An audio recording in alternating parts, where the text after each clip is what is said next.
Dun, dun, dun, dun, Oh, I forgot that I don't have the I gotta do the thing. Well, the music up. Well, hey, welcome everyone. Welcome to Loser Leaves Wrestling. Why that noise? Because we made a boo-boo. Welcome everyone. Thank you all so much for joining us. This is Loser Leaves Wrestling. This is the woos and whats of AEW Dynamite. My name is what? No, keep going. My name is Red Jefferson. I'm here with Roy Hammer. Wait, what? What are you talking about? My desk is a standing desk now, but I'm moving in live time. Oh, that's pretty dope. I'm still sick, so I'm staying seated until I get better. Sick? How are you feeling? I'm coughing every day, and I still got that brain fog, but I got to get back to work. Have you tested negative? Yeah, I tested negative. Excellent. But it's long COVID, so I didn't test negative. I just no longer contagious. Okay. Yeah. So it's like only scary for you. Yeah. Great. That's what we like. That's what we like. Hey, welcome to the show, everyone. With Red, I'm Red. That's Hammer and Hammer. Hey,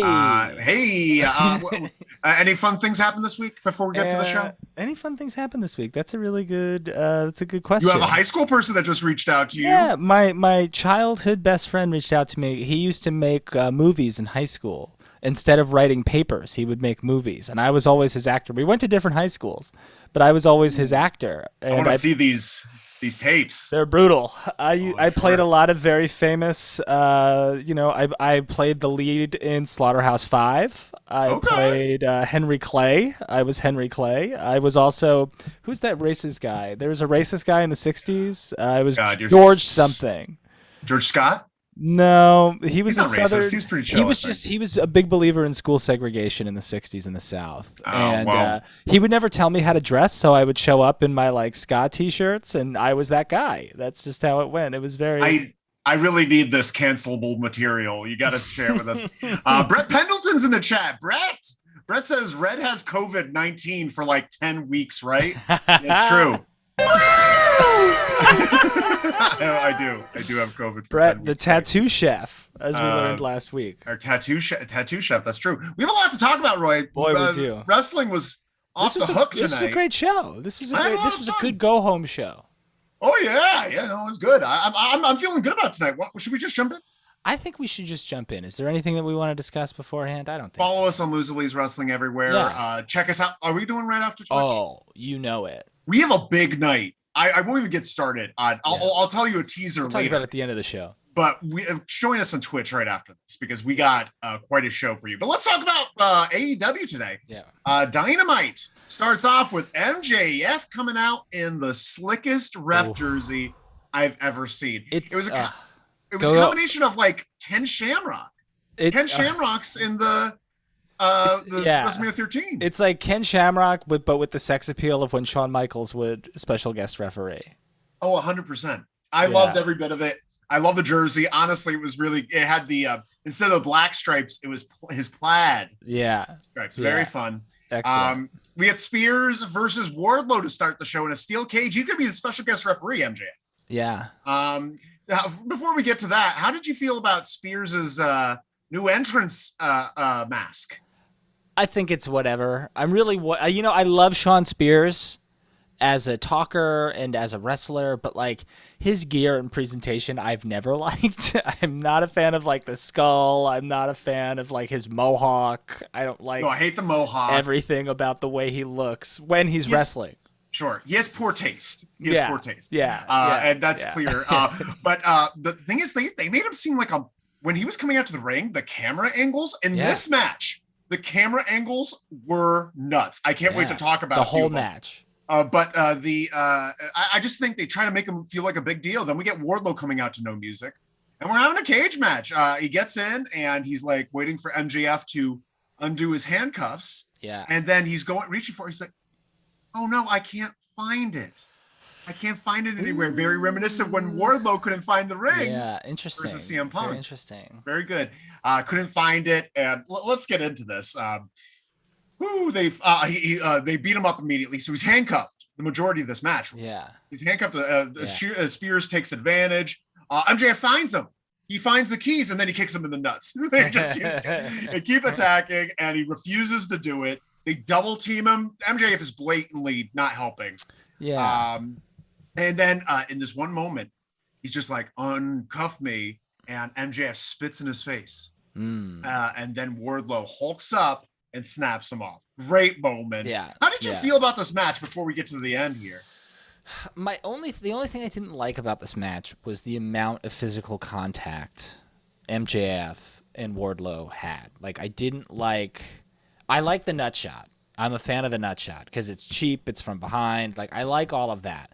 But the kicks in the corner and the double teams and all of that, I just think it should be a bigger deal the first time they really, like, MJF hits him face to face. The cheap shots I'm on board with, but, like, I don't know. There should be more of a build. I was really hoping the whole time that he was just going to rip his handcuffs off, and he did, which was cool. I enjoyed that. I loved this chair shot.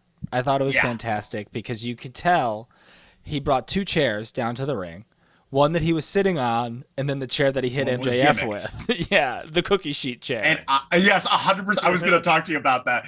But before that, with the breaking of the chains, the breaking of the handcuffs, I am so glad he didn't fuck it up early and accidentally break them. And because he was keeping his hands real tight. He was just holding hands the entire time, making sure he just had it T-Rex arm.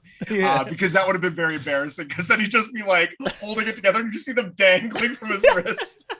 He wouldn't be able to do that. He wouldn't have that moment. But then we get Spears goes outside the ring, and I don't like the fact that you could just walk outside the ring. Yeah, it's a little weird. It's a little weird. I think that someone should have to break it to get outside. I feel like it was maybe a mistake. Like he was supposed to bring the chair in at the beginning. I don't know. I could be. Why were the chairs in there in the beginning? Right, it would have made so much more sense. Yeah. But he gets the chair, the gimmick chair, and then he swings it, and a beautiful chair shot. Yeah. And I love the chairman gimmick. If this is he gets an orgasm from swinging chairs, he comes when he swings a chair, and that's his power, and he's really good at it. Yeah. This is really good at it. And some people could swing a chair, but he really knows how, where he puts a hole in the chair. We get the cookie sheet chair, which was great. Onto MJF. Misses Wardlow, hits MJF. Then Wardlow just goes ham. Powerbomb. New ref comes in, and we get the 1, 2, 3. Awesome. I thought really it was fun. Great. I thought it was a great cage match, especially considering Raw. Did you hear about Raw's cage match? There's Bobby a cage Lashley match on Raw versus Omos last week. I'm assuming someone went through the cage. That's what I assume. Yes, definitely. But apparently, a lot of people are saying it's one of the worst cage matches you could ever see. Well, this one was a lot of fun, so I'm glad that I will say the post match featured the scariest bump of the night for anybody is when Wardlow threw that security guard and he went between the cage and the ring. Yeah. Maybe don't do that, Tony Khan. I know, maybe not have this weird cage. Maybe there's a reason why no one's ever done this before, because dangerous shit like that can very happen. Scary. After the match, MJF is about to get powerbombed, but then he bails while security comes in, and they run in one by one, literally one by one, and he does one punch with the same hand the entire time, just duck the right hand. He's gonna use it. He switches it up halfway through to his left hand, then goes back because he did not feel comfortable. And those were the worst security guards in history. Terrible. But then he powerbombs the one. I thought it was still fun, even with the spot. That was sure. Yeah. I mean, it was a great time, and hopefully that guy's okay. Because if he's okay, great spot. Awesome spot. Well, we have a lot of comments that I've been neglecting. I'm so sorry, friends. We have Joe in the chat. Joe's here. What was that? The censor beep. Joe needs it. Yeah, Joe deserves it, because who knows what Joe's going to say. We never know. Joe's a live wire. Joe says his best look is the suit jacket with no shirt underneath. As his wife would say, it's iconic. Is his wife one of the Iconics? Yeah, Shawn Spears. Yeah. Wow. And good job with the Iconic. This soundboard is intense tonight. Yeah. Is it too loud? It's okay. It's a little loud, but is it a little loud? Let us know if it's too loud. I do not know. I do not hear them. I don't hear anything. Brett Pendleton says the chain break was an extremely corny spot, but so sick. Yeah, dog. We agree. And then says the chair with his logo. AEW got to start selling those. That's the chairs. Was his logo on the chair? Yeah, his logo. That's how he knew. That's the gimmick chair. Cookie sheet chair has my logo on it. Oh, that's so cool. Yeah, I like that. Joe writes over under on MJF becoming the greatest ever. He's made Wardlow someone most didn't care about. Didn't care at all about, into one of the best faces. Great wrestlers get themselves over. The best get their opponents over. Very well said, Joe. MJF is great. Yeah, but let's all pump the brakes here. He's great, we need more but like best ever. But honestly, like if you're going, he's best in the 21st century. He's in the top 10. Has he been wrestling for what, 5 years? Yeah, something like that. 5-6 years. That's pretty amazing. He's doing. Pretty good. Oh, for sure. For sure. No doubt about it. He's great. Chica Marks is in the chat. That's a good one. Thank you. Chica Marks says, through the cage. I do have to see that. There's been a few through the cages, Chica Marks. We have to send you some clips. There's been a few. The best one is the most natural one, which I think is Foley catapulting Triple H through the mesh at Hell in the Cell 2000. Is that what that was natural? That wasn't supposed to happen? No, it was supposed to happen, but it looked the most natural. All the other ones look like they're just like the panel falls down completely. Yeah, right. Woodsy, and by the way, what's something Joe said about Wardlow being over? Wardlow was hot tonight. Yeah, I love that he climbed the cage. They kind of fucked that up a little bit when he climbed the cage to the top. They never really got the right angle. Like they kept like cutting to all these different angles to be like, well, which one works? But it didn't. The one angle they really got though, in the middle of that match, after he hit MJF with the chair, Spears, he's staring. Spears is looking at MJF, and they positioned the camera perfectly. Wardlow knew this is my time. He stands up slowly behind him with the camera shot. AEW loves doing that. I can't wait to see that in every single AEW promo for the rest of time. Yeah, right. Like that is a great one. Yeah. Woodsy the Beast is in the chat. Woodsy. Was it better? Jesus Christ. Okay. So loud. Was it better? Is it really loud? Yeah, it's okay. I'd rather it be loud than not loud. Let me know if the audience thinks it's loud, because it sounds low to me. Okay. To be honest. Right. Woodsy the Beast says, was it better than when Spears hit Cody in the head and bust Cody's head wide open? No. That was pretty nuts, because that was a gimmick chair, but they fucked it up. And that was also the first chair shot to the head in like 10 years. Yeah. Years. And it was awesome. Even though it did cut Cody, but one of what things happened. And it cut him so good. It was great. Who would have thought that on the 3-year anniversary of AEW, Shawn Spears would be in a cage match and that Cody would be in the WWE? Who would have thought? That's your new hammer sound. Whoa. I like the bonk though. The bonk is good. Well, we'll keep the bonks. I'm sorry. I didn't mean to switch things up. Okay. I don't even know where the bonks are. That's okay. Oh my God. We'll find them. It's all right. We'll just keep God. We'll just keep along. Okay, yeah, we have to keep going. Woodsy's here. No, Mose is here. Mose, welcome back. Mose, woo! Might be the best episode of the year. I 2 weeks ago was my favorite episode of the year, but this is pretty good. You love wacky stuff, and 2 weeks ago was really wacky. It was really nuts. It was on Adderall. Brett Pendleton says, after the security got killed between the cage and cut straight to JR for the Texas PSA, I thought JR was about to have to do an Owen Hart style. The security man has been passed away, unfortunately. Oh my gosh. Yikes, Brett. Yo. Yikes. But let's talk about that. Right after that, we have they go to the announcers, and it gets weirdly awkward for a second. I thought it was a mistake that they went there. I thought it was the angle, the camera angle is what made everyone feel like it was weird, because it's like kind of off to the side, and no one's looking at the camera. Everyone's looking away from the camera. Yeah, JR finds it later. He finds it right at the perfect time too. Yeah, JR talks about the Uvalde, Texas shooting. Uvalde or Uvalde? I believe it's Uvalde. Uvalde, Texas shooting, and he says some things that I thought were pretty great. He says. What do you say? Something's got to stop. Can you make it happen? And he looks right at the camera. He's supposed to when he says it. Yeah. Great job, JR, for doing that. Tony tries, because Tony, I think, is conservative, and he's just like, love your kids. Love your kids. And like, duh. Tony. Yeah, no, maybe you shouldn't.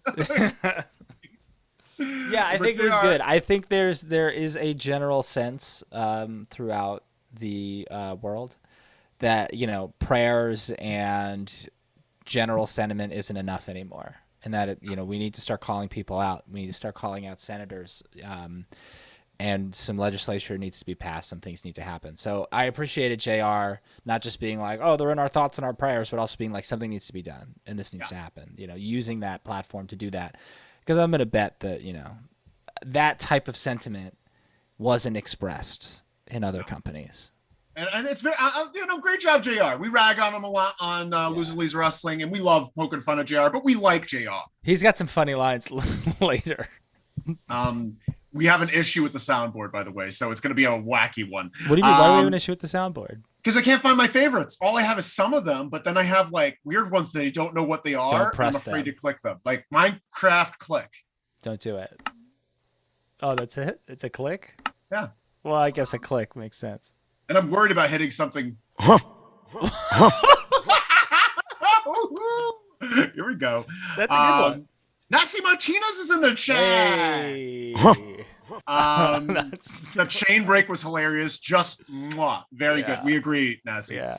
Joe writes, at this rate, MJF is on his way to one of the best, no doubt.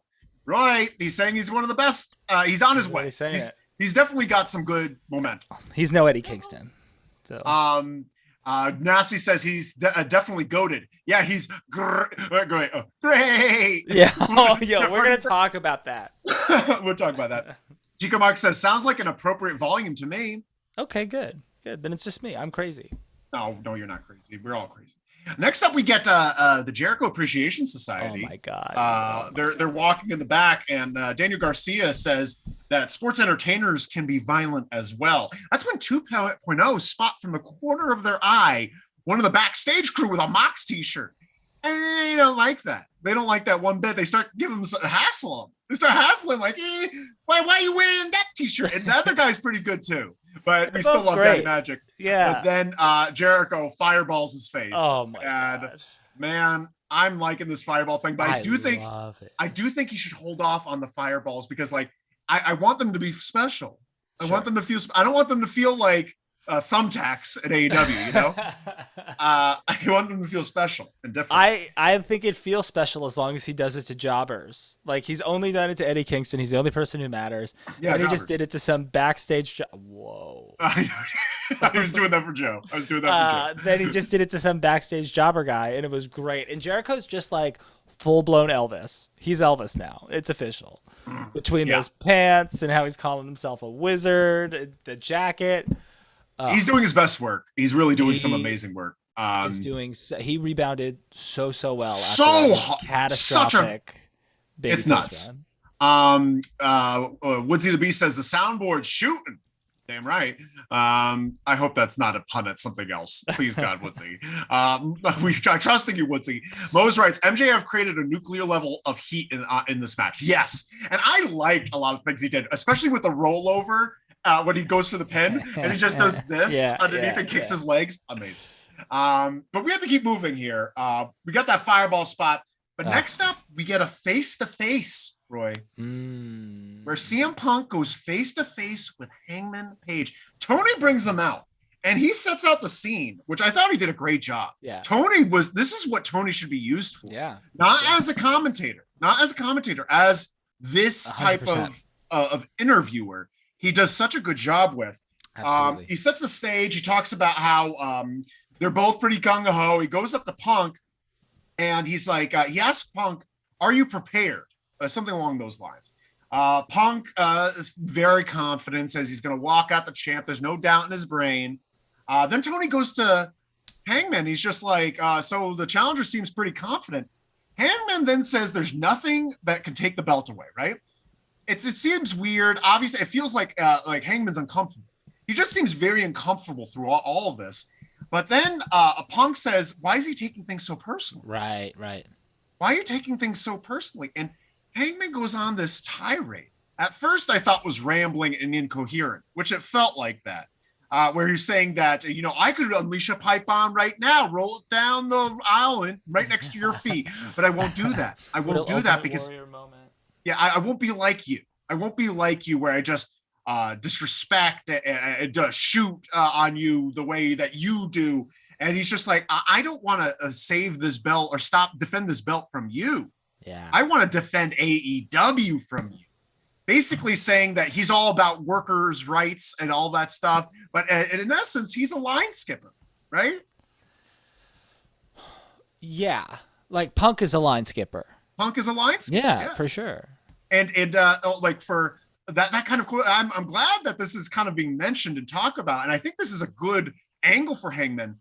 But what do you see happening with this match come Sunday? I don't know. I really don't know. And I love that. I love that I have no fucking clue. I would think I was like gung-ho all the way Punk, no doubt about it. But now I'm kind of like, well, maybe not. Maybe Hangman takes it. But I don't know. What do you think about this segment? Did you like this? Yeah, I did. Things are starting to make more sense. I liked a lot what was said. I like this whole idea of him being like, I love this place. A Hangman saying like, oh, pronouns, pal. Hangman saying, I love this place and, I'm here to defend it from you. And I like all of that because I think Hangman has kind of been passive in a lot of ways and has been kind of this champion that's like, yeah, I'm the heavyweight champion, but like, how important is it to me really? Yeah. And in this moment, he was like, this is important to me.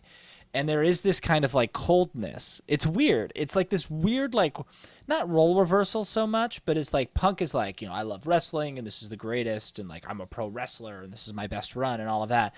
And then suddenly he just kind of changes his tune and he's like, this is all business. This isn't personal to me. This is all business, which is like kind of a strange thing. Oh, you don't like that? Oh, interesting. That makes sense because it does feel a little bit contrary to what he has been saying. Yeah. And then Hangman is someone who's like, Hangman is taking this personally. He's taking this very personally because this isn't just business to him. He loves this company and he's been here since the beginning. That's a great point. It really does feel like their roles are reversed. Yeah. Because I feel like Punk should be the one that's just like, you're not taking this seriously enough. This is my life. This is like, right. and I think Hangman should be laid back, cool cowboy shit, and he's just kind of like sitting back. Small, and that's what Punk's doing right now is kind of sitting back and watching. And it's interesting. This is the best stuff of Hangman's championship run, though. This segment. Well, no. I'm not saying in terms of match. We haven't seen He's had great matches, but like in terms of him talking about the championship and being champion and what it is, like this is great. I think I wish they had done maybe a better job, but I think they're also trying to tell the story of like Hangman's hardened now.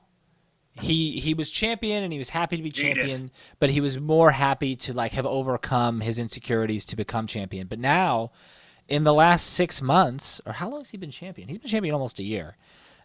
He had to face Bryan Danielson. Yeah, I mean he won the title in November of last year, October or November of last year. Yeah. His first champion, his defense was against Danielson, and he had to fight Danielson twice. They fought for like 2 hours, and he got out of that. And then he had to fight Murder Hawk in some match where he was covered in blood. And then after that, he had to fight Cole a couple of times. And then he just fought Takeshita. Like, he's fought all of these guys. And now he's like, man, like, I've earned this, and I'm on fire right now, and I'm fired up, and no one can stop me, and I'm going to kill you. Sorry. Yeah. I'm going to destroy you. Destroy you. Yeah. But yeah, I just really liked what he's doing. He tries to hand the mic back to Punk, but Punk's just like, Tony, because that's Tony's job. Yeah. Stop taking the mic from him. I have a reason for Tony to be there. Mr. Businessman, Punk. This is business Punk. And I love it. Like, it's honestly, that shows so much about Punk that I love. It's just like, he does love wrestling more because he's doing that. He's just like the interview holds the mic. I'm the wrestler. Love that. We have some comments here. Brett Pendleton says, after the pay-per-view, I want Jericho to start beef with Tony Elitehausen. Who's Tony Elitehausen? Tony Elitehausen. And shoot a fireball in his face. Is that what he's going by? I don't know. I have no idea. All of them? TK makes his in-ring. Oh, it's no Tony Khan. He's trying to say Tony Khan. Brett. Tony makes his ring debut as a very meta commentary on sports entertainment. That'd be fun. That'd be interesting. I don't want to see. Yeah, no, I want to see Tony Khan as far away from television. You know who should play Tony Khan? Who? Fred Armisen. They look exactly alike. Mo says, "Why is Hangman so mad? I just don't understand." I want more explanation for that too. Yeah. I would love for him to be like, "I hate that you can't." Like, I want to hear that statement, and he hasn't said that yet. And they kept making reference to a monumental moment in Vegas. Was that him getting beat in the UFC? Was it? I don't know. Someone tell me. I don't know what that was referencing either, because it wasn't the Chicago thing when he won the championship. No. When was the pipe? Where was the pipe bomb? Might have been in Vegas. It might have been in Vegas. Who knows? Because that's what I thought he was talking about. Yeah. What are you drinking? Whiskey and orange juice. Oh, nice. Does that have a name? No, I invented it because I didn't have any vodka. Brett says, I don't like Hangman. I think he's going to lose the belt and get buried in the mid-card for a year. I don't think so, Brett. What don't you like about Hangman? We'll discuss this on Twitch. We should discuss this on Twitch. Brett, you better get in there on Twitch. We got a stacked lineup for tonight. Oh my God, it's nuts. I'll tell you a little bit more about it later. Woodsy says, my guess is Hangman wins and is attacked after the match by Jay White to build for Forbidden Door. Interesting. That's interesting. You think Hangman Jay White, huh? Oh, we'll talk about the Forbidden Door in a little bit. I just don't care about Jay White, and they've given me no reason to. He's literally like Pac and fucking Adam Cole had a baby. Pac and Adam Cole are both great. So you think the baby would be great? You'd think so. Brooklyn Bleak says Culver's Dante too. Lol. Culver, I don't know what that means, Brooklyn Bleak. Brooklyn Bleak's in the chat. Yeah, Brooklyn Bleak's here, first of all. He also fought Dante Martin, too, for the title. Oh, okay. Hangman. That weird, like, middle of the show heavyweight title match. Yeah, that was weird. Brett Pendleton says, I think his big Vegas moment was the pipe bomb. They alluded to the pipe bomb a few times. Okay. Yeah. Brooklyn Bleak says Page, I meant. So he's Page versus Dante. And John Buseman's in the chat. Deuce. Pipe bomb was in Vegas. I think we confirmed Pipe bomb was Vegas. Mo says Orange Jay White. What does that mean, Mo?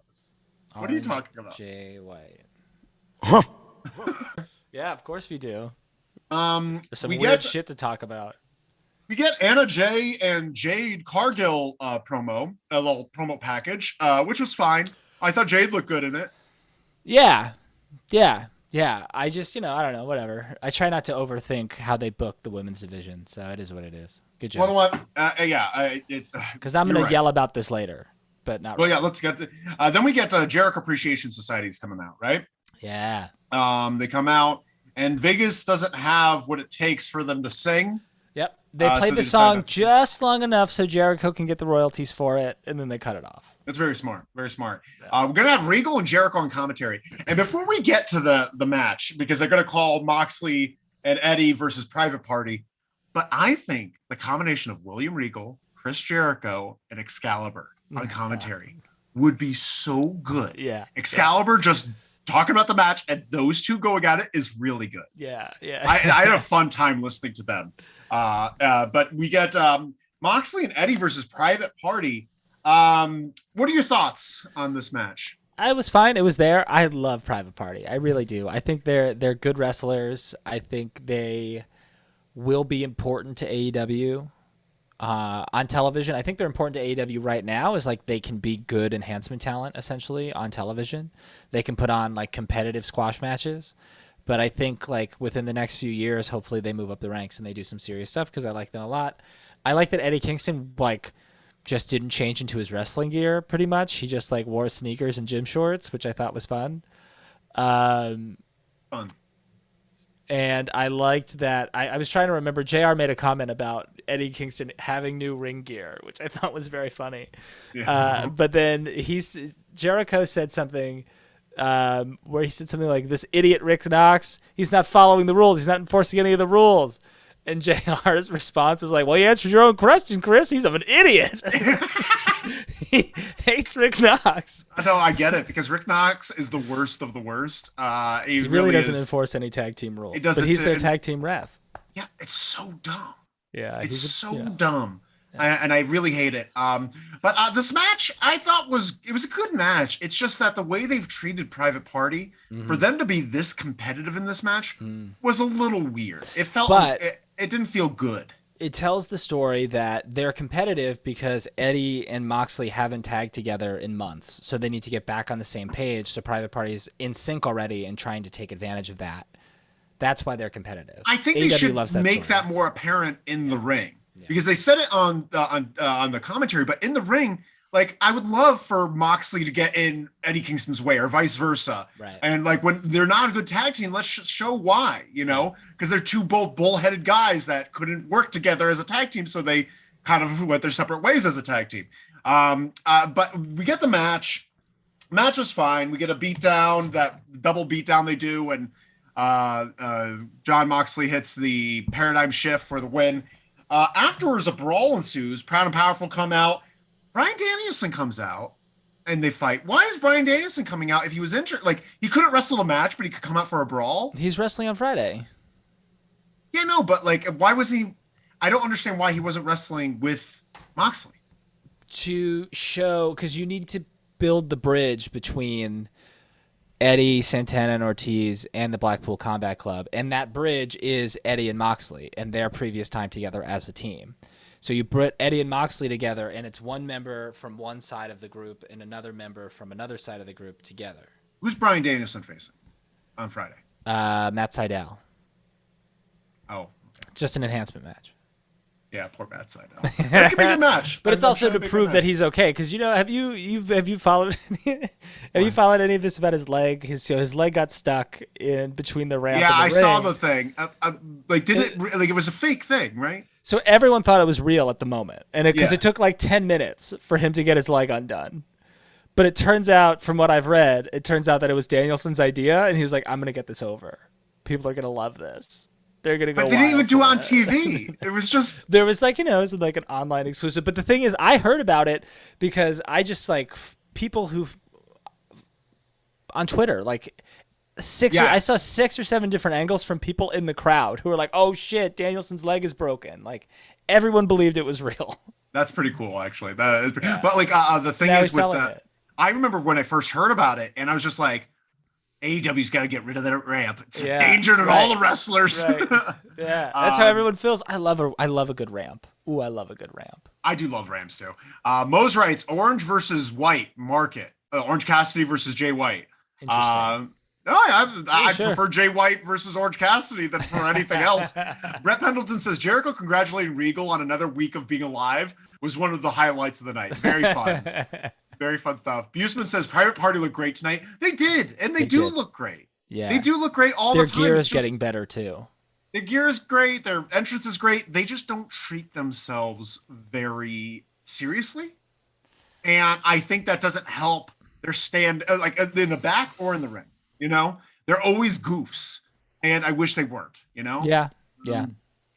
Joe says, is the Jericho royalty thing something they reference on TV? That would be such a great heel move for him to call out. I'm pretty sure JR's made reference to that. Jericho royalty? The royalties for Jericho's song. I just JR's mentioned that. I don't know if that's JR, true. I'm sure. I think JR said some shit like that, where he's just like, oh, another check in his pocket or something like that. Yeah, I'm sure he said that, yeah. Bose writes, the party will arrive fully in about 2 years. The Private Party. They'll arrive fully in about 2 years. I think so. They're like 23. They gotta start learning these lessons now, because they're looking like jokes on TV for a long time. Woodsy DeB says, hope so. Woodsy says, Private Party beat the Bucks and were immediately forgotten about. It's so sad. Yeah. I was in the arena for that match, and the pop for when Private Party beat the Young Bucks was out of control. Sure is dope. They were like one of the early success stories of AEW, but I think what happened was they had this, and the match was awesome. The match was incredible, and everyone was like, "Oh, Private Party's the real deal." And then the next round of that tournament was in the tag team tournament. I think they might have fought the Lucha Brothers, and it just like wasn't good. And then they didn't have a good match for a while, and then you kind of discovered that like, oh, it was the Young Bucks that made them look so good. They still need time to be polished. So I believe it. We also, we have to keep moving on. We have to get out of here. Even though Regal, during that beatdown, Regal never left the seat. So when they went back to the announcers to talk about the Owen Hart tournament, you just see him like looking at something off to the background, going. It was pretty weird. Yeah, it was great. I hated it. Why did you, Regal? I don't like the fact that Regal didn't join in the fray. I'd imagine Regal just loves to get a punch in, and I think that should be his gimmick. He's just like, I'd love to fight. Yeah, my name is Finley, and I love to fight. That's his best friend. Yeah, they are good friends. I saw footage today, like camcorder footage from 1995 of William Regal just offhandedly talking to fans like outside an arena, and they were like, "What do you think of ECW?" And this is 1995, and he's like, "ECW, perfectly fine promotion. They need Fit Finley. They have to go get Fit Finley." Like he really wanted ECW to get Fit Finley. Oh my God! If Finley went to ECW. That would be over for Sandman. Sandman would be dead. He'd be in the ground, buried right now if Finley was there and he tried some of that shit with Finley. Finley would take both of his eyes out and bungee cord them back into his skull. We got to keep going. They talked about the Owen Hart finals. They have a little promo package about that. Still haven't seen any footage of Owen Hart at all. There's footage tonight. Was there footage of Owen Hart from New Japan? Yeah, from New Japan. I missed it. Oh yeah, I mean it was very brief. There wasn't a ton of it, but yeah, all they have access to is this New Japan footage. Oh, interesting. I should take a look at that again. But they just talked to Tony Storm and Samoa Joe, and Joe says, "I'm coming to get you, baby." And it was pretty fun. It's really good. That was really good. I really enjoyed that. Right after this, we get Roppongi Vice versus FTR. Roppongi Vice versus FTR. Roppongi Vice comes out to the worst theme music I've ever heard. Roppongi Vice. Roppongi Vice. Yeah, that's Roppongi Vice. Rocky Romero's. He recorded that. Oh yeah, he did. It's interesting. Wow. I wonder how he wrote it. What do you think of all those lyrics? He's a real wordsmith, that Rocky Romero. Jeez, just the same thing over and over. It was driving me nuts. It was absolutely treacherous. Bad. Versus FTR. You like that fucking song? You like that theme song? Is that what you're gonna tell me? No. Just your anger towards it is so funny. That fucking song. It was driving me crazy. It really was. I was so upset. I was just like, I already don't like you. Why are you doing this? You do. I was thinking when the match started, I was like, man, Red hates Rocky Romero. I do. It just pisses me off. For no reason. But they want to what they start. This is really funny because Trent looked like a little shit here. Because a lot of the thing is FTR doesn't take any shit, and they treat things like a fight. And so when before the match started, they got in each other's faces, but Trent kept getting in Dax's face, and then Cash gets in. He's just like, whoa, get back to your corner. Trent pie faces Cap, and Cash pie faces him back. And then Trent, it's like, all right, I'll wait for the match to start. He just shies away. He looked like real little shit. It was very funny. But it was a hard-hitting match. It was a good match. Yeah. Up until the end. What did you think about the match up until the ending? I liked it. I was worried because where did Cash go? Like, Cash didn't really get up for a while, and I hope he's okay. But yeah, I thought it was good. I thought the movement was good. It was on pace to be my favorite match of the night until the end, which like I have mixed feelings on, but we'll talk about it. So we get a run-in by Jeff Cobb and something Khan. Do you know? Great O'Khan. Great O'Khan, famous Irish wrestler. Great O'Khan. But the United Empire, they're called at NJPW. It's those two and Will Ospreay. Okay, and Jeff Cobb is amazing. I don't know anything Cobb's about Great awesome. O'Kon. He sucks. Does he? Well, look at him. Everything he did sucked. Tonight he comes out and man, I don't get it. Like, I get the idea of the interpromotional stuff, but if you're saying I've never seen Great O'Khan before. I've never seen him before. You're saying he sucks, and then he comes in and he botches his first thing in the double team move. Yeah, and it's just like, man, just let Jeff Cobb do the beatdown. Just scream. Right. Great-O-Khan. Right. Just if scream. you do the claw, just like claw somebody while Jeff Cobb throws people around. Yeah. So with the finisher, the double team move, I guess Jeff Cobb has him on his back, and that O'Khan is supposed to give a running neck breaker. Yeah. And like the time was just so off. And Jeff Cobb is just like, which way are you going? He turns midway through. He went the wrong way. It was just like uncomfortable. Yeah. But they beat them down, throw them through tables and such. What do you make of this? Did you see the worst spot of all to me is when he does the claw to Trent, and like O'Khan's got the claw on Trent, and O'Khan goes to like do like a showboat, and Trent's like, I'm not fucking waiting for you, and just jumps up and throws himself through a table. It's so you gotta watch it. There's something wrong with my audio.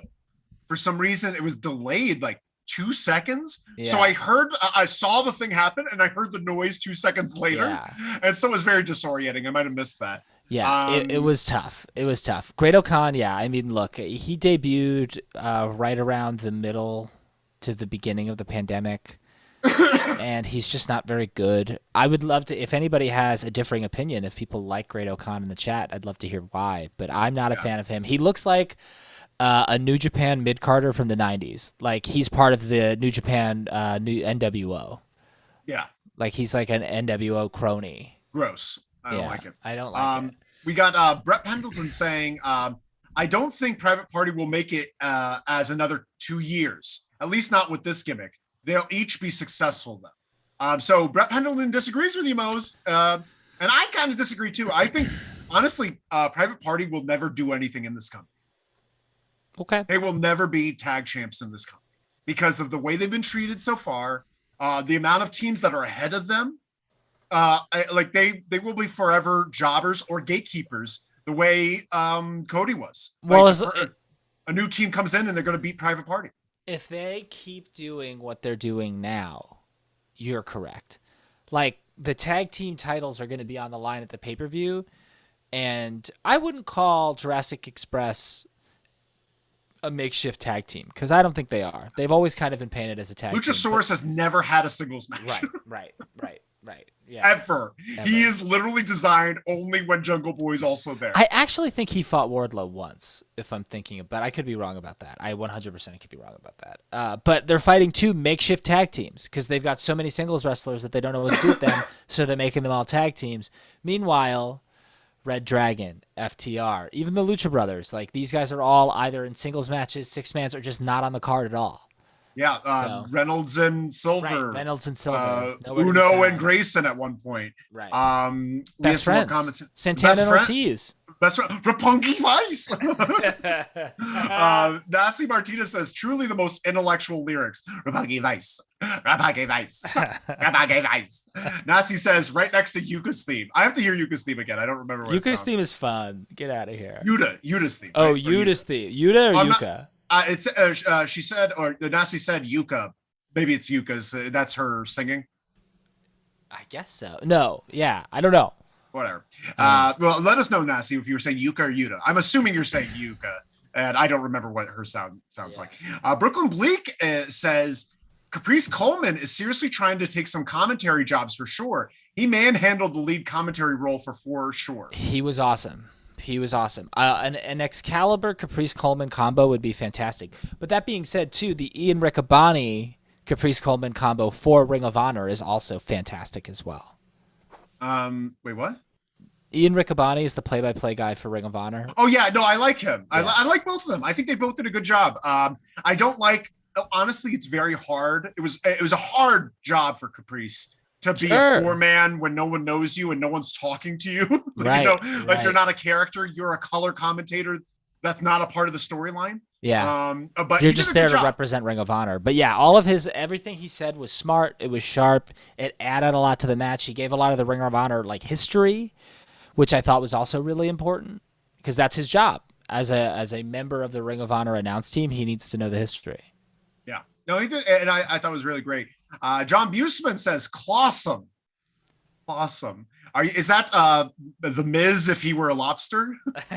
Clawsome. I came to play. Is his finish is Great-O-Khan's finish called the Clawsome? Oh, Brett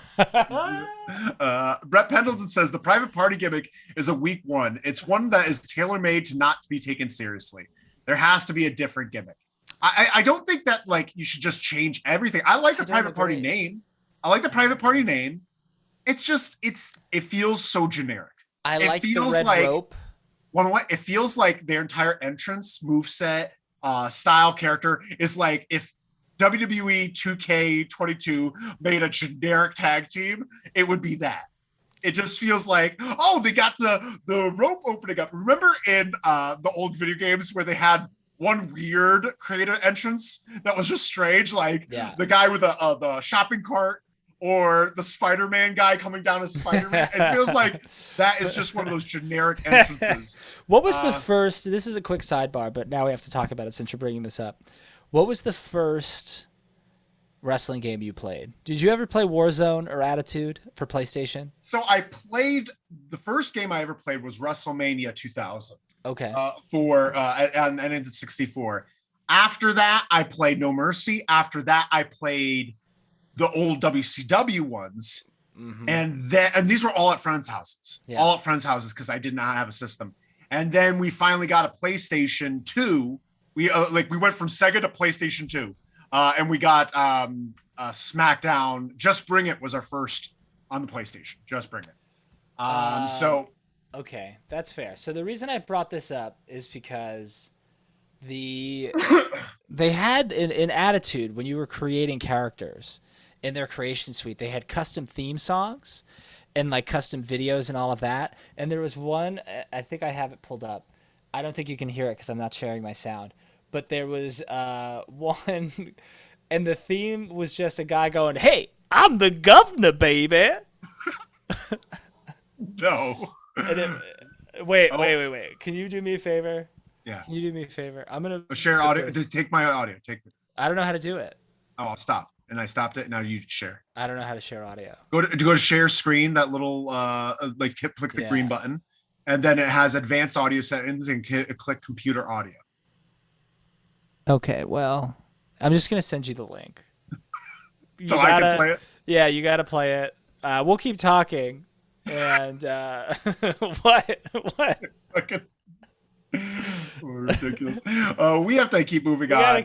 Let me know when you send it. I just sent it. What? It's in the Zoom chat. Oh, the Zoom chat? Jesus yeah, Christmas. I'm sorry I'm derailing this, but like I've never had a public forum. Yeah, wait for it. Hi! It's the governor, baby. And I'm gonna rule all over you. It's like the Punky Vice. Let's legislate. I'm the governor. I wonder if WWE is going to come after us for playing this. I'm the governor, baby. You use the governor, baby. And I can take you home to my mansion. Get judicial on you, baby. Wow, amazing stuff. Honestly, I think that should be our theme music when we come on the show. Excellent job, Roy. So too. That was worth it. I think we're all happy that happened. Let's legislate. Let's legislate. We have some comments here. Nasi says Yuka Sakazaki. Yuka. I don't remember her theme music. Nasi then writes, make private party cooler. Stop Mark from getting dumb haircuts. Agreed. Sure. His hair, yeah, go. You like the constant changing haircut and facial phase? I don't love his blonde beard. I think it's weird. That's a lot. It's just a lot going on. I also don't like their pants. Like I like their gear has gotten better because Mark used to have tuxedo tails, which I hated. Yeah, and Isaiah Cassidy wore capris, which also drives me crazy. I don't need no capris. Honestly, they need a real revamp, and it's unfortunate because I don't think they're the ones that are really pushing for the ideas, you know? Sure. And they really have to. Brett Pendleton says, WWE Day of Reckoning for GameCube was my first game. It's goated. I played that once. I do remember playing that once, but I forgot how it is. Shall ever play WrestleMania 19 where the career mode was just like an arcade game and you had to like fight security guards and Stephanie McMahon? It's fun. Wait, what? Yeah. That's Day of Reckoning? No, that was WrestleMania 19, the precursor to Day of Reckoning. Oh, sure. I don't remember that. That's awesome. Yeah, Mose writes, Warzone was awesome on PS1. Yeah, but have you played it recently? I will. No Mercy you could play. Warzone you cannot play. Have I told you also Warzone, if you knew the cheat code for Warzone, you could get Beans mode? Have I talked to you about Beans mode? I forget. You did. It's where all the wrestlers fart every time you hit them. So like you did tell me Bosch and Thrasher, because like every time you'd hit a wrestler, they had to have like some signature phrase. Yeah. And the headbangers would go, "Ugh, I swallowed my tongue ring," and then they would say that, and then it'd be like, I swallowed my tongue ring. Yeah, that's awesome. Yeah. Joe writes, Red, I believe. I don't know how you know this, Joe. Like, get out of my life. Red, I believe we had WrestleMania on NES. God, it was so hard to do anything but kick and punch. That's all you could. That's not a wrestling game. It was not a wrestling game. It was so bad. It was really bad. I remember Andre and Honky Tonk Man, Macho, Hogan, Bam Bam. That was the roster. That's who you could play as. Yeah. Brooklyn Bleak says, you don't like Mark's Coolio haircuts? That's weird. I just wish they were consistent. I just want consistency. Sure. Brett says his hair is fine, I guess, but that facial hair is unforgivable. Especially because he doesn't have a great beard to begin with. Strange, yeah. He has like a patchy beard, and to have blonde patchy hair, it just looks gross. Yeah. It's just gross. It catches my attention every time I see it. I'm drawn to it. I want to know more. Mo says Roy gets the win of the week. Thank you. Is it because of Let's Legislate? That's the trophy. Joe says Royal Rumble arcade version was also fun. Wayne Hills Mall, baby. Yeah, Wayne Hills Mall. Did you ever go to Wayne Hills Mall? No. I would go to Woodbridge. Sure. But yeah, there was a arcade there, and next to the Sam Goody. Yeah. And we went there. Had a cherry Cokes that you had in your gross red car. I remember that red car. Whose red car? Joe used to live in my neighborhood. Okay. Got it. Brooklyn Bleak says no, we already said that. Joe writes, no, we already said that. Woodsy to B says that was Kevin Spacey's theme in House of Cards. I'm the governor, baby. Is that Bootsy Collins singing it? No, I doubt it. I think it's someone doing a Bootsy Collins impression. Nasty says, but private party in gear you would actually wear to a party. Put them in gear that you'd wear to a party. Well, I think they tried to do that, but then everyone said they looked like they worked at T-Mobile or Radio Shack. Because they were wearing khakis. Right. That's a good point. They were wearing khakis. You don't want to wear, like, want to know what you should dress as? Controversial opinion. Christian in 2000. Mesh sleeveless shirt. That's a party shirt. Brett says, Woodsy, I counted that as a losing my V card from the day forward. Glorious. What? What? Woodsy, I counted that as losing my V card from that day forward. Glorious. I think, in terms of Kevin Spacey's theme in House of Cards, and he's trying to, Brett's trying to say that moment where he mentioned that I lost my V card from that day. Did that happen? No. Brooklyn Bleak, hey, let us know. Hey, man, if you're having fun right now, don't let us bother you. Yeah. Congratulations on losing your V card. Brooklyn Bleak says pro wrestling or tag team wrestling on NES where you had to quickly run through a list of moves to decide what you wanted to do.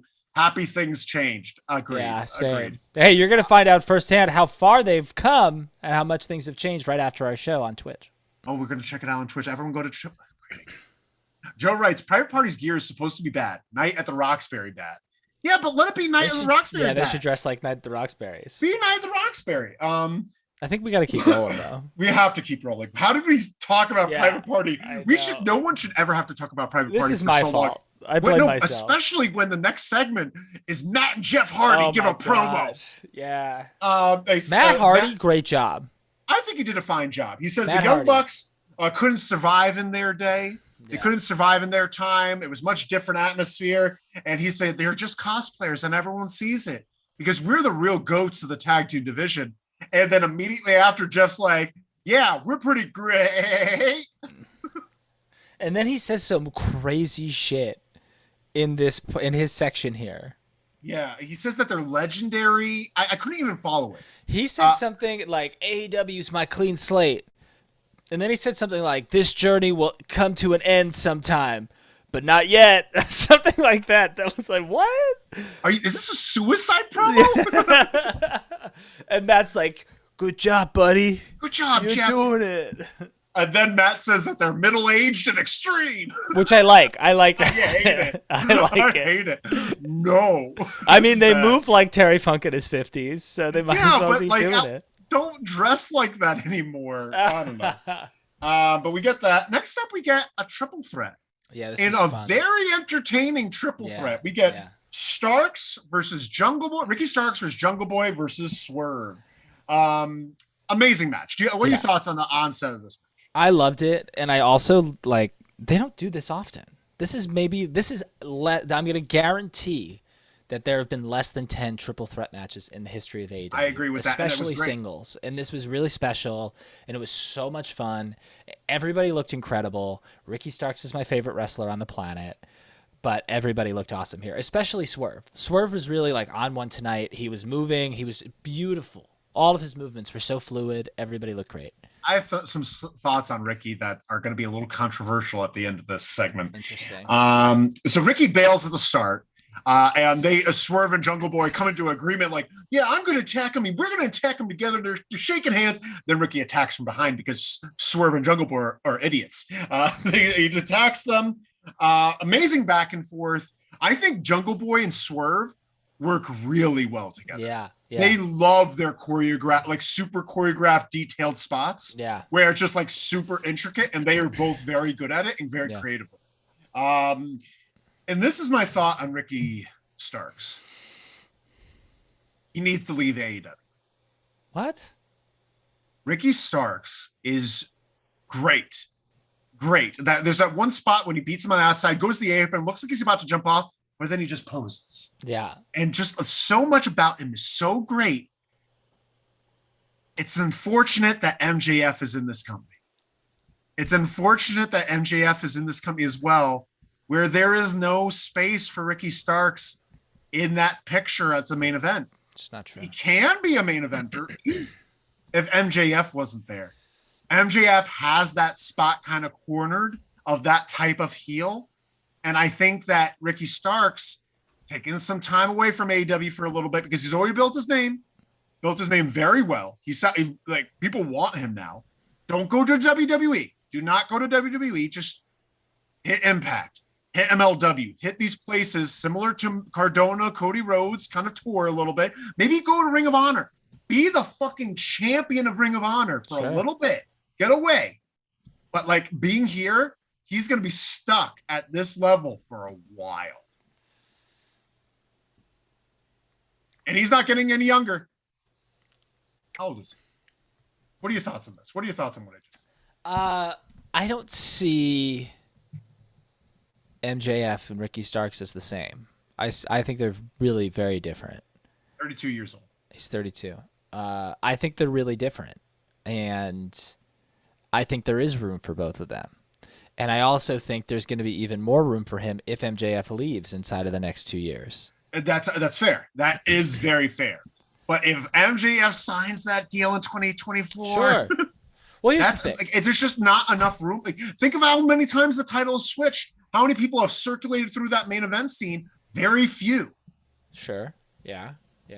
Which is good for the strength of the title, but also Ricky is far down the line. Sure. But Ricky is, I think, in my opinion, very close to the TNT title, and also could be winning the tag team titles on Sunday. Sure, that's fair. But the FTW title, I think, is a curse, and he needs to get rid of that. I think he needs to get rid of that. I think you need to get rid of that title because that is a complacent title that makes it look like you're champ. It's not real, title, but you're holding it, and so no one's going to think, Ricky doesn't need it. He has his own thing going. He has his own prop that he's using.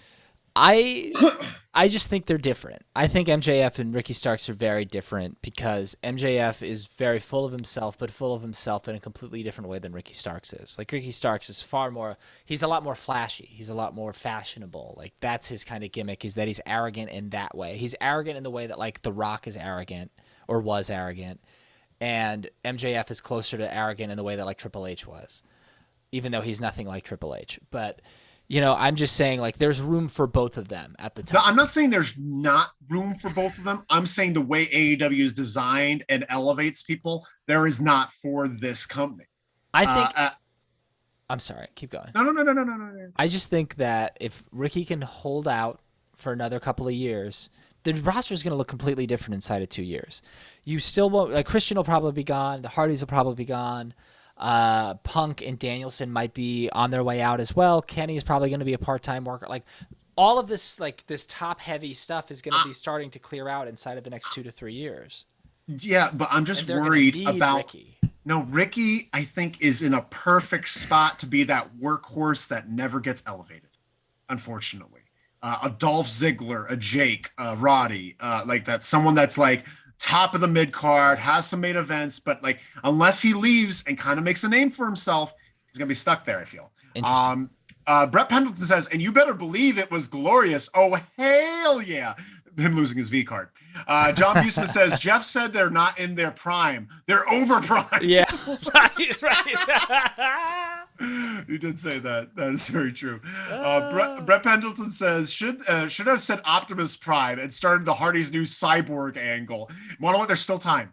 There's still time for that. He's got that delete shirt. Mo says, I had to have Swerve and Lee with tag titles.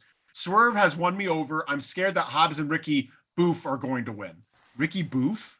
What are you trying to say, Moose? Moose. I called you Moose. Moose. Moose. You don't like Ricky? Let me know why. Brett Pendleton says, Swerve and Lee are the most fun thing going in the tag division right now. I want it too, Moose. I think that Ricky and Hobbs should win.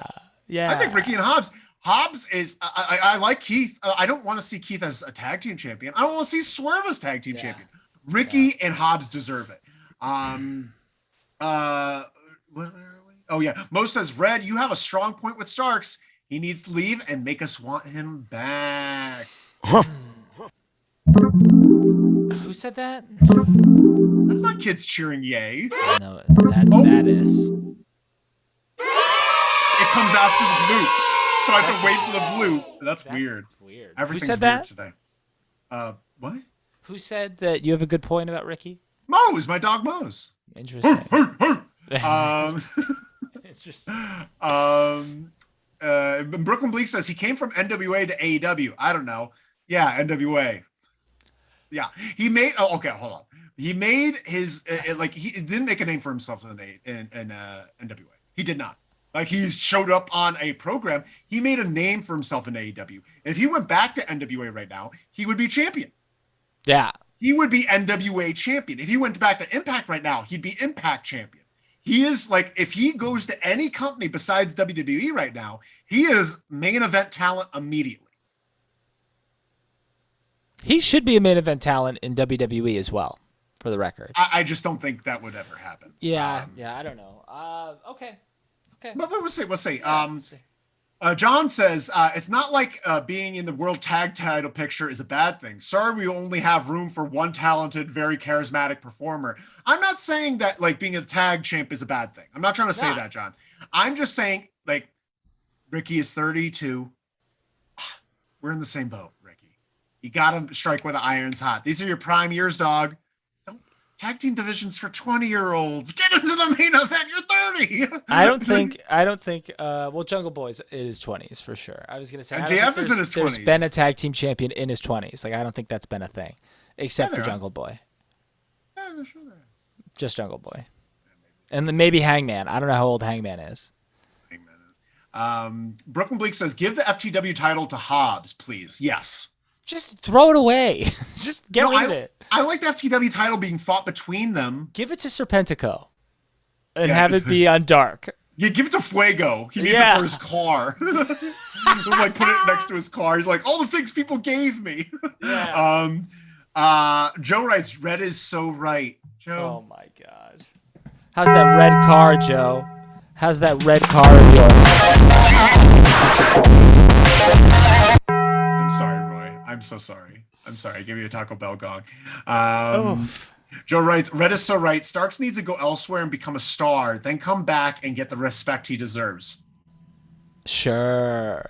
Sure. I don't know. A lot of people seem to be agreeing with you here. That's pretty interesting. A lot of people seem to be agreeing with you here. That's pretty interesting. Yeah. Mo says, don't forget, Starks already had a broken neck. True. That's a big point. Yeah, it's a big point. Big point for a big guy, you know. I'm gonna fight you. John Busman says, leave national television to make a name for yourself on YouTube shows and fight pay-per-views. Okay, thanks, John. I appreciate John being back. Okay, no, fair. That is a fair point. I thought the whole thing with AEW is you could work other places, right? Yeah, but Ricky has no interest in that. Just curious, why not? Well, probably because he's also like, well, I broke my neck, so I really don't want to take a lot of chances here. I don't know. All right, we got to keep moving on, Roy. We desperately need to move on. Yeah, we're out. But we get the Rochambeau to Swerve, and then snare trap to Ricky, and Swerve kicks him. Does the double stomp to Ricky for the pin. Then we get Swerve winning. Right after that, Hobbs attacks, and Luchasaurus slowly jogs out. Yeah. And they start fighting, and it goes to choke Hobbs, and Hobbs powers him away. Then Keith Lee's music hits, and they just stop fighting. They just stop and stare. They just stop fighting and just like, well, we can't fight until Keith gets here.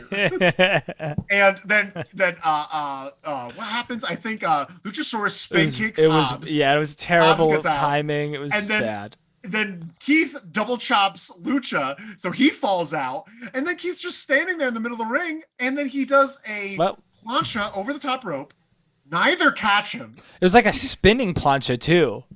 Neither catch him. And I know it's hard to catch that big guy, but you got to get under. Sure, you got to try. You got to get under. You really got to try hard. Yeah. And when he got up, he's just like, "That was gonna fucked up." He gets back in the ring. It was just pretty nuts. Yeah. But it was a great match. Great match. Yeah, great match. Yeah. And I think it's gonna be it's gonna be a really good match at the pay-per-view. I agree. I can't wait. Then we get Dan Lambert in the back. Dan Lambert says he has belt designers in his speed dial. He's got belt designers ready. I don't care if he broke that belt. We're going to create a new one that you haven't come on, Sammy Guevara. We're going to create a new one that's designed for Scorp, which is they're going to present it on Rampage. We're excited for that, right? Yeah, I'm really excited about it. I'm curious to see a new belt. I'm curious to see a new belt, and I guess I feel like there might be a last-minute match added to the card of Frankie, Sammy, and Ty versus Paige Van Zant, Scorpio Sky, and Ethan Page. Oh my God, that sounds terrible. I can't stand it. We have to keep moving on. Do we get Tony? Tony on the stage, and he brings out Thunder Rosa. I hated it too. I hated this. This was a bad move. And I don't know if it was her fault necessarily. I'm assuming it's her fault. Yeah. There's some things she said in here where... Let's talk about that. We get Tony Schiavone introduces Thunder Rosa. She comes out without makeup. Yeah. And she's wearing a Matador-style outfit. Yeah. And she's talking, and it starts off fine. Yeah. And she wants everyone to see her face. Like, look at my face. This is the face that's going to win, blah, blah, blah. And says that Deeb is not a champion. And she starts saying things like your questionable cosmetic surgery and blaming everyone else, other people, other companies for your decisions. Like, dude, you're on the same fucking team, dog. Like, Deeb was in a generation where women wrestlers were treated like shit. Yeah. Like absolute shit. Yeah. And it was honestly like I felt Deeb did a good job last week, even though I felt that Dustin and Shivani shouldn't have even been there. I think it should have just been Deeb. Agreed. But then she goes on a tirade just kind of saying that like gaslighting Deeb. Yeah.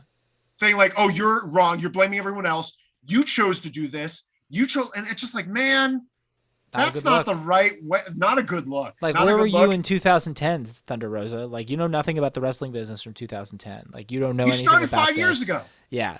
You've never had any time in the WWE. You don't know what it's like to deal with that corporate environment. Like, you don't know any of this. And it's still very hard to be a woman in pro wrestling. 100%. It's hard to be a woman in general in this world. Yeah. But in pro wrestling, it's very hard. That being said, you are standing on the shoulders of Serena Deeb. Yeah. Like people like her who started making wrestling for women's wrestling serious. Yeah. And treating it seriously. You know, it's just very upsetting. Yeah. It's just, I don't know. I don't think that was necessarily her intention. But that's how it came out. That's what was said, and it's a bad look. It's a bad look. You want to be champion, like you want to be like you wanted to cut this babyface promo, but you didn't. You could have easily said like, "Well, I'm sorry about all the shit you had to go through." Yeah. But want to what? This is a different time. You have to earn your shot. This is now. You have to earn your shot. Right. You have to earn this or something like that. And you can say all the things you want to say and talk about all the experiences that you've had. And I hear you and I understand. And I'm sorry you went through that. But at the end of the day, it's between the ropes. It's you and me. It's at the pay-per-view. And I'm going to show you blah, blah, blah, blah, blah, whatever. Rather than like kind of turn it around on her. And it's just not a good look. It's really not a good look. John writes in regards to Keith Lee's plancha, I thought Lee might have been knocked silly after that. Yeah. But he got up, he brushed it off. I am curious if he got hurt because honestly, that was rough. Nasty says Thunder Rosa tore into her so unnecessarily. Yeah. It just wasn't good. It wasn't a good look. That's not a good look. And her timing was really poor with the music. Like the music starts playing and actually that was very she funny. Keeps talking. Yeah. Because they were trying to tell her like, they're like, you had this much time and you went over and she ended on this part and they're like, play the music. She's out. And she's just like, not done. She keeps going. I'm going to keep talking. I'm the champion. It's like Oscars when they play the music and you're like, no, I got more people. But yeah, it was just rough. It was not good. It was not good. Then we get Tony with Red Velvet in the back. Yeah. And I didn't mind this. I didn't mind this either. Keep going. Yeah. She said that she could have beat Ruby Soho last week, and then Ruby comes by. Chris Statlander. Ruby. She could have beat Chris Statlander. Oh yeah. Sorry, she could have beat Chris Statlander. You're right. Then Ruby comes by, and Ruby's doing her fun nerd thing that she's doing, and I'm liking this new persona Ruby has. But I like Red Velvet a lot right now. I think Red Velvet is doing really great work. It's just a shame how she's being paired up as a lackey. Yeah. But I think her as a heel is working for me. She says to Ruby, like, I've got a book of all of Chris Statlander's weaknesses right here.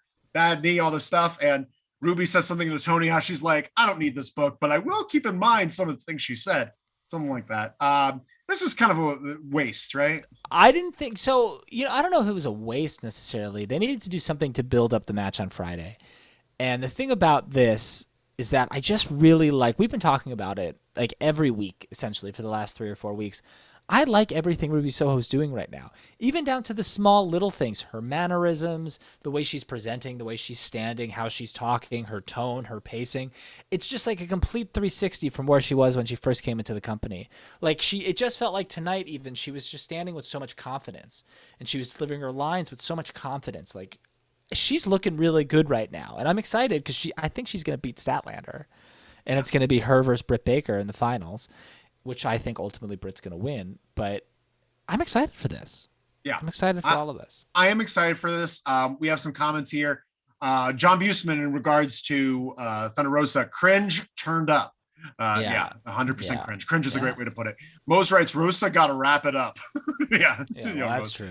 Brooklyn Bleak says, Thunder Rosa loves the adulation from the crowd, so they chant her name and she just shuts it and soaks in it way too much. Yeah. And the thing is, you got to be on time. You got to be on time. And if everyone else is cutting time, you can't go overboard. That's not fair. I like Thunder Rosa. And I think she does a lot of good things for wrestling. She runs her own little company out in San Antonio, and she gives a lot of women chances. And a lot of those women that wrestle on those San Antonio shows will wrestle on Dark and Elevation. She's getting a lot of people a lot of opportunities. But I think she's really full of herself, and I think she thinks really highly of herself. I saw a picture of her in front, in her office, in her home, and the walls are just covered with pictures of her, big, giant, art renderings of her and her gear and all of these things. So I just think she's I think she'd make a great heel. I think she'd make a great heel. And same vein as MGF. They're both 5-6 years in, and they're already at the top of their respective levels. Yeah. She's a great baby face though. She's in the ring. She can be very when she doesn't talk. When she doesn't talk. Yeah. We got some comments here. Brooklyn Bleak says Red Velvet is a natural heel. Agreed. Yeah. Really does a good job. Mo says Red Velvet needs to go to ROH with Starks. Yes. Red Velvet in ROH would be a great place to put her because it's too crowded. It's not even crowded in the women's division, but just they're not treating the women's division. Them. They're not using them. So I do agree that she would kill it in Ring of Honor. Yeah. Brooklyn Bleak says, "Wrap it up, B." Wrap it up. Wrap it up, B. And you ever see that at the Chappelle Show? Then he mentions Chappelle Show reference, not me calling her a B. Stop it, lol. Brooklyn Bleak, you gotta get something for that. Wrap it up. No. We can shut off. We can shut off. What was that?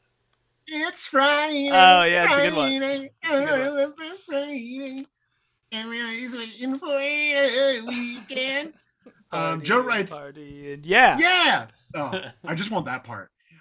Joe writes, the problem is that Deep's promo should have given her given as a face, should have been given as a face. A face like Rosa shouldn't oppose that. Yes. Yeah. That's a great point, Joe. Yeah. Great point. Brooklyn Bleak says, lol, Rosa's a closeted heel. That's pretty funny. But we got to keep moving on. Yeah, we got to keep rolling. We got to keep moving on. We got to keep rolling. Then we get Britt Baker versus Toni Storm. Britt Baker versus Toni Storm. I think it started off well. Yeah. I think the 3 quarters was great. And I think they both got very tired. Well, and then they both got very sloppy.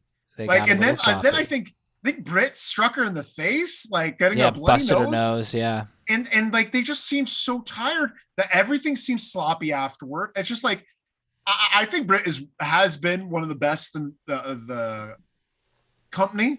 Maybe not I used to think she was one of the best ever, but like honestly, when you look at her matches, the best matches happen with the best wrestlers, and then the lesser matches, she kind of struggles a little bit. Toni Storm still doesn't have the gas yet. She started off hot and she was doing a really good job, and then she just lost her wind. And it got sloppy towards the end, right? Yeah. I mean, my big beef with this, and it kind of happened, I think, a little bit in the Chris Statlander Red Velvet match, too. The men's tournament, every single match in the men's tournament was a balls out, bust ass, one-on-one match. No gaga, no interference, no fucking bullshit. But there is interference in the Statlander match. There's interference in this match tonight. There was cheat to win. It was bullshit, and I hate it. Why can't we book both tournaments the same way? Why can't this just be a pure wrestling tournament? Why can't we do that? Why does it have to be different for the women? It shouldn't be different for the women, and it drives me nuts that they book this way. It drives me crazy because you have 2 really talented wrestlers who are over with the crowd, and then you get a bullshit finish in this tournament, and that really sucks. Watch your ears, Roy. That's because I don't have the hammer clonk. So what does it do it again? It's Vine Boom style. That's pretty good. Yeah, because it's the closest thing to a hammer they could find. It's just, and I shouldn't let it sour the entire match for me, but it does. I'm soured on the whole thing because Jamie Hayter comes out, and then things get clumsy. There's this clumsy sunset flip that Toni Storm does, and then Britt sits down like in the Bret Hart, Davey Boy Smith way. Grabs one leg and tries to reach for the other one, can't reach it. Then Tony's like, I'll help you. Gives her leg. It's just very anticlimactic win. And it was very unfortunate. It was. Very unfortunate. But we're going to get Ruby versus Britt. Presumably. Who was Ruby facing? Statlander. Ruby's fighting Statlander. So it could really go either way, potentially. But what frustrates me is that if Ruby wins this, then Ruby fights in the Owen Hart final, and then Stat's left with nothing, when in reality, since Stat's the person who got jumped by the baddies, shouldn't it be Stat versus Jade Cargill? Because that would also be a better match also. Is Jade Cargill? Anna Jay. They're fighting at the pay-per-view, but I think it should be Stat. I don't know. I'm not a huge... Like, Anna Jay really hasn't done much. Anna Jay is not... They have so many talented women, and it seems like they're giving the opportunities to the ones they wouldn't necessarily choose. Just to the same 5 or 6 people over and over again. Like, Anna Jay is cool and all, but like she hasn't really progressed. And I still think that like tag team no holds barred match was garbage. Yeah, I didn't think it was very good. It was very bad. Yeah. But either way. Hey, whatever. We'll keep going. We don't have a lot of time. But we get that. Brett Pendleton says, this match sucked. I really dislike watching Britt wrestle. She's just so boring. And the ringside spot was so sloppy too. Yeah, it was sloppy. I don't think she's boring. I just think she's... I like Britt too. I don't think she's boring, but I appreciate your thoughts, Brett. Mose writes, they were totally winded. What happened to Britt? Was she just a pandemic queen? No, I think she's... Yo, y'all being so hard on Britt. No, Britt is great. It's just the fact that, like, I think I think with success comes a little bit of not apathy. Well, her standards are higher. Everyone's holding her to a higher standard now too. And Mo's Rights put Abaddon in the mix. Wrong. Do not say that. Wrong. Yo! There you go. Okay, sorry. I'm so sorry. Yo. It just said what the fuck, and then it just became that. I'm so sorry to everyone. But what the fuck, Mo's? No Abaddon. Never again. Yeah, you can't put Abaddon in the mix and not put like Yuka Sakazaki in the mix. Yeah, put Yuka Sakazaki. Yeah, actually, I like Yuka. I don't remember her theme music though, Nasi. You got to share that with us. Join us on Twitch afterward. It's free. We're gonna watch some wrestling. It's gonna be a lot of fun. But now we're at our main event, Roy. We have to get right to the main event. Yeah. Kyle O'Reilly versus Samoa Joe, and this is great. Fucking great. Samoa Joe is doing so well. And one of the thing is, for a big man, he sweats a lot, but he's not winded. Yeah. He's not like, and like, for a big man who's older and has not wrestled full time in like 3 or 4 years and moves the way he does. Yeah. He's not stopping. Like, sure, he's not running as fast as everyone, but he's keeping up with everyone no matter what. And he's doing a great job of it, and he's putting in the work. He's putting in the cardio work because he never doesn't slow down. 100%. Great match. Great back and forth. Hard hitting. Really good. Really thought Kyle O'Reilly was going to win this. I really thought Kyle O'Reilly was going to win.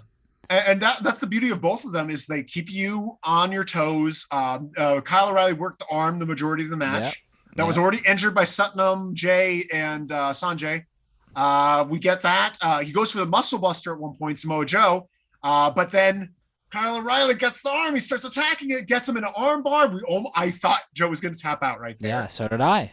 Which I thought would have been a fine ending. But then at one point, we get that combo with Sunset Flip back forth, where he then gets him in the what's it called? The rear naked choke. Clutch? Yeah. Rear naked choke. I don't know if they can say that anymore. Coquina clutch? Why not? Yeah, I don't know, because I thought that was the coquina clutch, but they called it a rear naked choke. I've always called rear naked, but it is. I think they've said coquina clutch on there. But Kyle O'Reilly tries to take the arm away. Can't do it. He sinks it in, and then he passes out, which is the right move. Right move. I like the pass out. Yeah. Actually, but Kyle O'Reilly could tap. I don't think it's a bad idea, but sure. I'm excited for Samoa Joe versus Adam Cole. I think it's such an exciting matchup. It's different. It's fun. It's also like the two guys who main evented. They didn't fight each other, but it was Kyle O'Reilly and Adam Cole and Samoa Joe and Killer Cross or Karrion Kross in the last ever like NXT Triple H show. So it's like a funny thing to see Adam Cole versus Samoa Joe in this, outlet. And actually, I prefer that match than Kyle O'Reilly because I think that 100%. Kyle O'Reilly, Adam Cole should wait a little longer. And we've just seen it. We saw it within the last year, year and a half. Like, I don't need to see the same shit again. We got Mo's writing, I want that magic girl bad, Abaddon. Is that Abaddon? No, the magic girl is Yuka. I thought she was the magic girl. Is she called the magic girl? I didn't know that. I think so. Well then, yeah, we like that. I agree with that. Mose writes, Joe needed the win, that needed to take the W. Yeah. I'm glad he did. Brett says, if it were a world perfectly constructed for Brett, Kyle O'Reilly would have won. I love watching that dude wrestle. We all do. Yeah, he's a great wrestler. He's amazing. I love watching him stumble and fall into the ropes and pop right back up in some devastating strikes. Dude rocks. Yeah. He's a lot of fun. Nasty says Kyle's face in the finish is burnt into my eyes. Yes. Yeah. Great facials. I wrote that down too. Great facials from him. But man, what fun we had today, Roy. What fun. We had a cage match at the start of the show, which honestly I was questioning at the beginning because it was like, you just killed the crowd. But the crowd was hot throughout. Just kept rolling. Great job tonight, friends. Yeah. Great job. Great job. The fun's really just getting started. You could say that again. Because right now we go to Twitch, Lose Wrestling on Twitch, and we're going to be up there next 2-3 minutes. We're going to be up there. We're going to start watching playing some wrestling. We're going to watch the wrestling games face each other, and we got a stack lineup. Do we want to hear it real quick, Roy? Just give me a couple of highlights. Give me a couple of highlight matches. We got to get out of here, but give me a couple. We do have to get out of here, but we're going to get. Oh my God! Listen to this. Jeff Hardy versus CM Punk. Whoa. Shinsuke versus Seth Rollins. Keith Lee versus Kofi Kingston. That's a pretty good one. I'm going to save some of the others because they're fun to talk about later. Yeah. But join us right after this. Thank you all so much. Smash the like button on your way out. Thank you all so much. Have a great one. Bye. Hey, can you play the governor as we're getting out of here? Oh, yeah, we could play governor as we're going out of here. Not yet. There, Tam. It's the governor, baby. And I'm going to rule all over you. Let's legislate. Ole.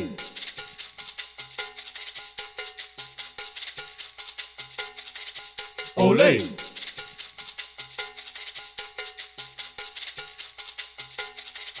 Ole.